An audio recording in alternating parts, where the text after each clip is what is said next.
I'll show you how I made this Lazy Susan, step by step using the Sheleeart style bloom technique. Let's get started. The first thing I'm going to do is prepare the wood to paint.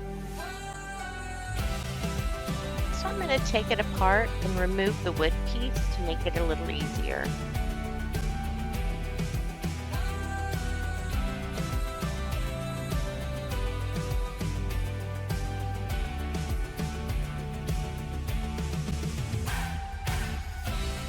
Next, I'm going to brush on the polyacrylic or sealer.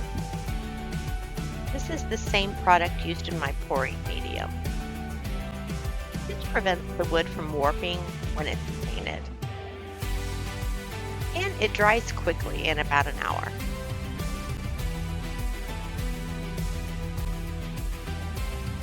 Next, I'm going to tape the back just using some painter's tape to help keep it clean. I cover the whole thing just to protect it in case there's any paint on my spinner or my work area. And I'll leave this tape on until after I'm completely done.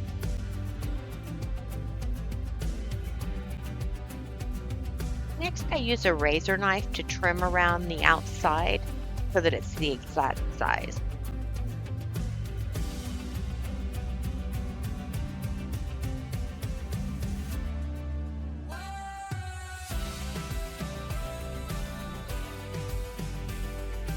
Next, I place it on stands on my spinner because I want it raised a little bit. Spin a couple of times to make sure it's centered. Now I pour the pillow paint and spread it a little bit by tilting.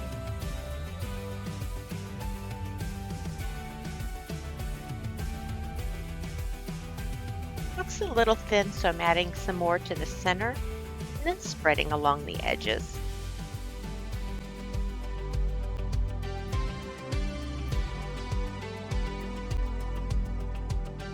Just use my finger to ensure there's at least some paint on the slides. This helps the paint move later on.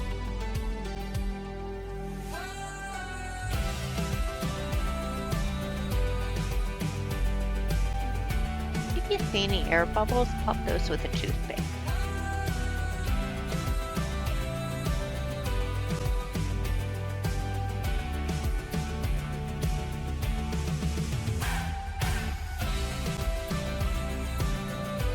I'm adding about 1/4 teaspoon of each of my paint colors.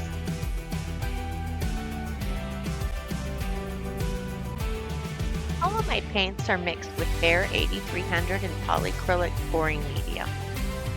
And then just add the paint to consistency. It is important that all of the paint colors are about the same thickness or consistency with each other.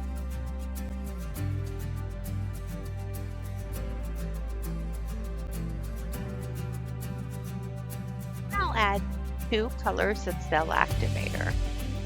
Looks like I got a little off center here, so I'm trying to correct that.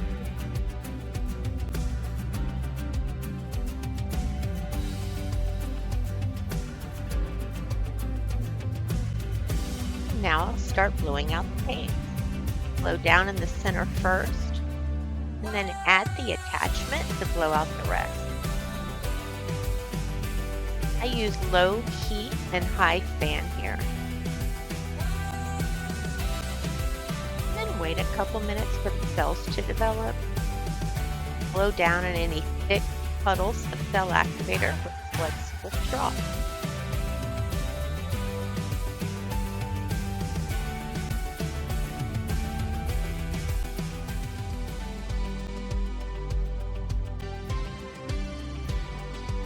Will continue to grow the longer you wait.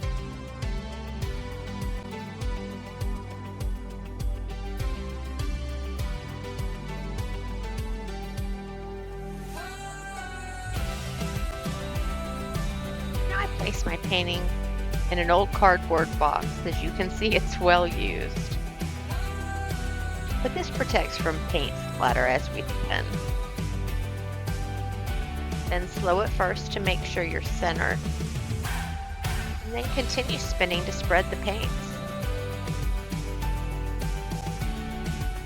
Spin several times to ensure the paint in the center doesn't move anymore to prevent it from cracking. Then I wipe the underside with my finger. Sometimes drips can continue to pull the paint, kind of distort the painting. Once it's completely dry, we can start the resin. So I have a clean work area, it's level, and I'll place the piece on some mixing cups to keep it up off the table. Mix the resin per instructions and then pour it out generously. And tilt to spread it all the way to the edges till it just starts to drip off. I use low viscosity craft resin, so it's a 1-to-1 ratio, but whatever resin you use, just be sure you follow the instructions. I'm going to add and spread a little bit more resin along the outside edges. This resin is self-leveling as it dries, so you just need to make sure that all of the surfaces are covered.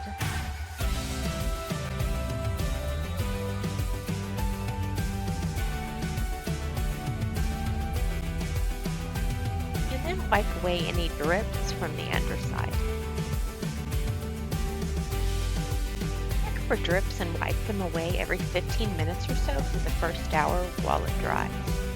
Then remove the tape and put it back together. Thank you again for watching. Don't forget to like and subscribe. If you want to see some other matching functional art, check out other videos on my channel.